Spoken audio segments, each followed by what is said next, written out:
Hi friends, இன்னைக்கு நம்ம பார்க்க போற உணவு சோளம் தான். சோளம் சாப்பிட்றதுனால நமக்கு என்னென்ன நன்மைகள் கிடைக்கும், இதுல என்னென்ன நியூட்ரிஷன் இருக்கு, இது உடல் எடையை குறைக்கிறதுக்கு ஹெல்ப் பண்ணுமா, யாரெல்லாம் சாப்பிடலாம் யாரெல்லாம் சாப்பிடக்கூடாதுங்கிற ஃபுல் டீட்டெயிலா இந்த வீடியோல நம்ம பார்க்கலாம். சோளம் யாருக்கு தாங்க பிடிக்காது, எல்லாருக்குமே பிடிக்கும். சின்ன குழந்தைங்கள்ல இருந்து பெரியவங்க வரை எல்லாருமே விரும்பி சாப்பிடக்கூடியது.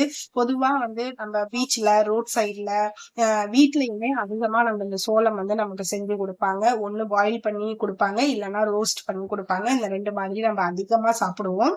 முதல்ல சோளம் என்ன மாதிரி உணவு அப்படின்னு கேட்டா, சோளம் ஒரு ஹோல் கிரைன் ஃபுட்டு, அதாவது ரீஃபைண்ட் ஆகாத நேச்சுரலா இருக்கிற ஒரு உணவு. இதுல ஃபைபர், விட்டமின்ஸ், மினரல்ஸ் எல்லாமே நிறைய இருக்கு.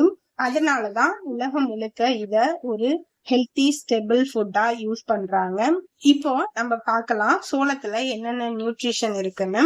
சோளத்துல முக்கியமா இருக்கிறது கார்போஹைட்ரேட்ஸ். இது நமக்கு எனர்ஜியை கொடுக்கும்.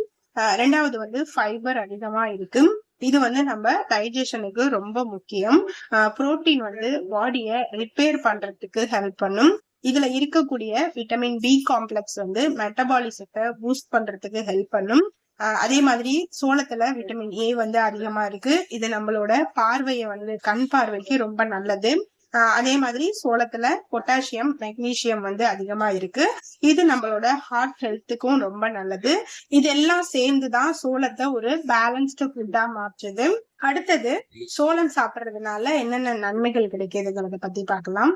ஃபர்ஸ்ட் இது நமக்கு எனர்ஜி அதிகரிக்கும். சோளம் ஒரு நல்ல கார்போஹைட்ரேட் சோர்ஸ். அதனாலதான் நம்ம இதை சாப்பிட்ட உடனேயே நமக்கு எனர்ஜி பூஸ்ட் ஆகும். காலை நேரத்துல நீங்க சோளம் சாப்பிட்டீங்கன்னா அன்னைய நாள் முழுக்க நீங்க நல்லா ஃப்ரெஷ்ஷா இருக்கிறதுக்கு ஹெல்ப் பண்ணும். ரெண்டாவது டைஜஷன் நல்லா இருக்கும். சோளத்துல ஃபைபர் ரொம்ப அதிகமா இருக்கு. இதனால நமக்கு கான்ஸ்டிபேஷன் குறையும். கட் ஹெல்த்தை இம்ப்ரூவ் பண்றதுக்கும் ஹெல்ப் பண்ணும். மலச்சிக்கல் பிரச்சனை இருந்தா இதை ரெகுலரா சாப்பிட்டா நல்ல சேஞ்சஸ் உங்களுக்கு தெரியும். மூணாவது வெயிட் லாஸுக்கு உதவுமா, இது ரொம்ப பேர் கேட்கிற கொஸ்டின். சோளம் வெயிட் லாஸ்க்கு ஹெல்ப் பண்ணுமான்னு கேட்டீங்கன்னா எஸ், ஹெல்ப் பண்ணும். இதை சாப்பிடுறதுனால நமக்கு கண்டிப்பா வெயிட் லாஸ் ஆகும். சோளம் ஒரு ஹை ஃபைபர் ஃபுட்டு. அதனால நீங்க சாப்பிட்ட உடனே உங்களுக்கு ஒரு நிறைவான ஃபீலை கொடுக்கும். இதனால நீங்க அதிகமா சாப்பிட மாட்டீங்க. இது நம்ம வெயிட் லாஸுக்கான முக்கிய காரணம். ஆனா நீங்க இந்த சோளத்தை பட்டரோ, சீஸோ, இல்ல மசாலாவோ சேர்த்து சாப்பிட்டீங்கன்னா அதிகமா சாப்பிட்டுருவீங்க. இது வெயிட் கெயினுக்கு தான் வழிவகுக்கும். ஸோ சிம்பிளா பாயில் பண்ணி சாப்பிடுங்க, இல்லைன்னா ரோஸ்ட் பண்ணி சாப்பிடுங்க. ஸோ அதுல எதையும் மிக்ஸ் பண்ணி சாப்பிடாதீங்க. நான்காவது ஹார்ட் ஹெல்த்துக்கு நல்லது. சோளத்துல பொட்டாசியம், மெக்னீசியம் இருக்கு.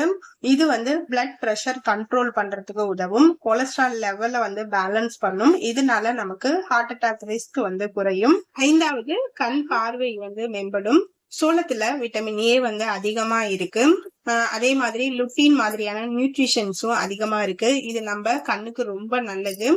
ஏஜ் ரிலேட்டட் விஷன் ப்ராப்ளம்க்கு குறைக்கிறதுக்கு ஹெல்ப் பண்ணும். ஆறாவது ஸ்கின் க்ளோ அதிகரிக்கும். சோளத்துல ஆன்டி ஆக்சிடென்ட் இருக்கு. இது ஸ்கின் டேமேஜ் ஆகாம ப்ரொடெக்ட் பண்ணும்.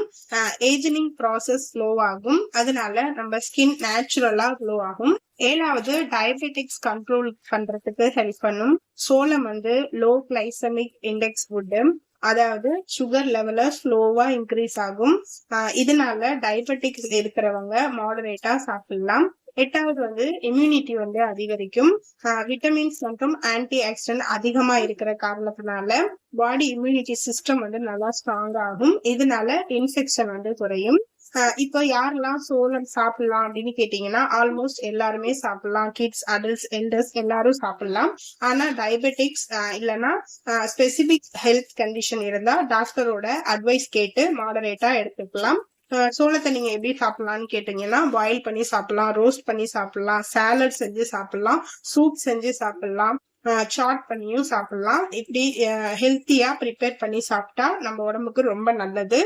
ஒரு முக்கியமான விஷயம் என்ன அப்படின்னா எக்ஸஸா சாப்பிடாதீங்க. எந்த ஹெல்த்தி ஃபுட்டா இருந்தாலும் அளவுக்கு அதிகமா எடுத்தா பிரச்சனை வரும். ஸோ பேலன்ஸ் தான் ரொம்ப முக்கியம்.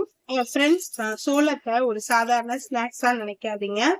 இது ஒரு சூப்பர் ஹெல்தி ஃபுட்னு நினைச்சு ரெகுலரா டயட்ல சேர்த்துக்கோங்க. இந்த வீடியோ உங்களுக்கு பயனுள்ளதா இருந்தா ஒரு லைக் பண்ணுங்க, ஷேர் பண்ணுங்க. இந்த மாதிரி ஹெல்த் டிப்ஸுக்கு என்னோட சேனலை சப்ஸ்கிரைப் பண்ண மறக்காதீங்க. தேங்க்ஸ் ஃப்ரெண்ட்ஸ், பாய்.